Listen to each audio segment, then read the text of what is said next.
तीखे सवाल विधायक जी के जवाब कार्यक्रम में विधायक जी आपका स्वागत है। नमस्कार, धन्यवाद।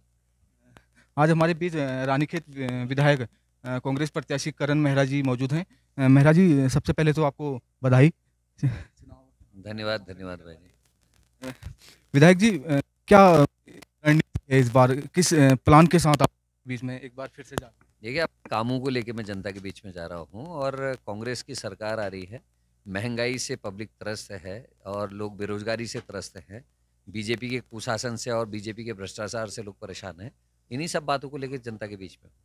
विधायक जी, ग्रामीण इलाकों की बात करें तो रानीखेत ग्रामीण इलाके में आता है। बहुत दूरस्थ गांव हैं और स्वास्थ्य सेवाएं कहीं ना कहीं बदहाल आज भी हैं।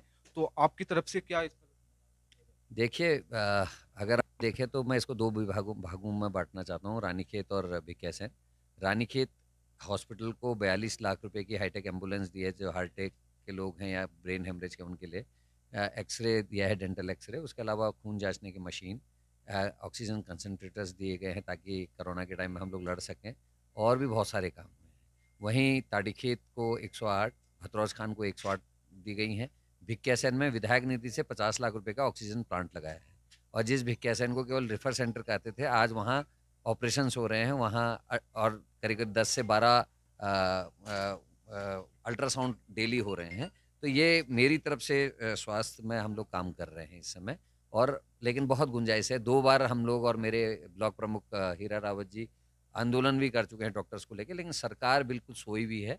और इन 5 सालों में सरकार ने रानीखेत के स्वास्थ्य को चरमराने का काम किया। पिछले 5 सालों में प्रदेश की बात करें या केंद्र की बात करें, उत्तराखंड और केंद्र में भाजपा की सरकार रही।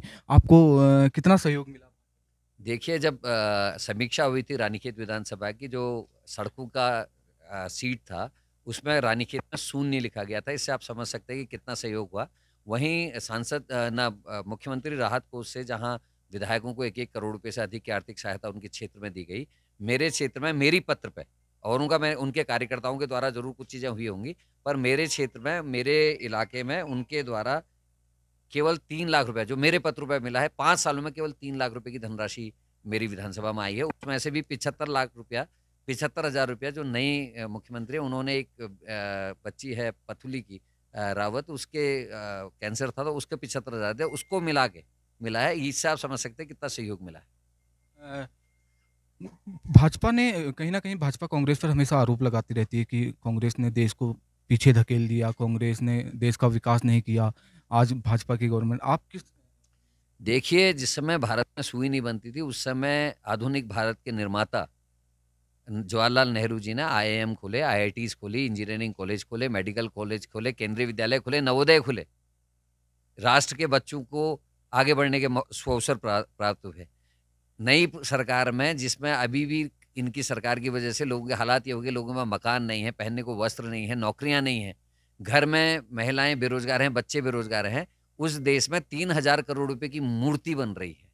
जहाँ अस्पतालों में डॉक्टर आने चाहिए थे, नए अस्पताल खुलने चाहिए थे, नए स्कूल खुलने चाहिए थे, कॉलेजेस खुलने चाहिए थे, वहाँ 3,000 करोड़ रुपए की मूर्ति बन रही है। इससे आप समझ सकते हैं कि देश के संग कैसा भारतीय जनता मज़ाक कर रही है।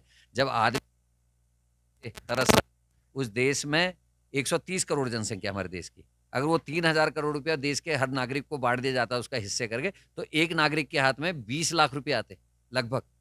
और एक परिवार में अगर 5 सदस्य हैं तो पर परिवार को 1 करोड़ रुपया मिलता। क्या इस देश में कोई गरीब रहता? ये मेरा प्रश्न है। रानीखेत में एक प्रमुख समस्या देखी जाए तो पार्किंग की समस्या है। इस पर आपकी तरफ से क्या देखिए, जब माननीय हरीश रावत जी की सरकार थी, एक मल्टी स्टोरीड पार्किंग स्वीकृत हुई थी। शहरी विकास से 3 करोड़ रुपया उसका स्वीकृत भी हुआ। तात्कालिक जो हमारे यहाँ वाइस प्रेसिडेंट थे, जो मेंबर थे, जो सरकार से चुने जाते हैं, वो भारतीय जनता पार्टी से ताल्लुक़ रखते हैं। उन्होंने मई तक उस पार्किंग की स्वीकृति नहीं प्रदान की, मतलब बनाने की एनओसी प्रदान नहीं की कैंट से, और वो पैसा वापस गया। और उसके बाद मुझे मजबूरी में मिशन इंटर कॉलेज के पास एक विधायक निधि से 40 लाख रुपए की पार्किंग बनानी पड़ी। कोई विधायक एक जगह पर 40 लाख रुपए नहीं देता। तो उसकी व्यवस्था करने की काम किया गया, और भी कई काम हमने इस क्षेत्र में किए। अगर जनता का समर्थन एक बार फिर आपको मिलता है और जनता के आशीर्वाद से आप विधायक बनते हैं, तो क्या ऐसी प्राथमिकताएँ रहेंगी जो जनता की दृष्टि से मतलब महत्वपूर्ण माना जाए? जिला मेरी प्राथमिकता में, रानीखेत कैंट से सिविल एरिया को नगरपालिका में मिलाना मेरी प्राथमिकता है। रानीखेत में एक स्टेडियम मेरी प्राथमिकता है। वहीं भिकियासैंण क्षेत्र को शहरी क्षेत्र के रूप में डेवलप करते हुए वहाँ कोई ऐसा इंस्टीट्यूट जिसमें पढ़ के लड़के और लड़कियों की नौकरियाँ लग सके, ये मेरे उसमें है, मेरे एजेंडे में है। और बहुत सारी ऐसी योजनाएं, स्वास्थ्य के लिए बहुत काम करना है, शिक्षा के क्षेत्र में हमको भी बहुत सारे काम करना है। ये सब मेरी प्राथमिकता रहेगी। धन्यवाद विधायक जी, बहुत-बहुत धन्यवाद आपका। उत्तराखंड की हर छोटी बड़ी खबर के लिए चैनल को सब्सक्राइब करें और बेल आइकन दबाना ना भूलें।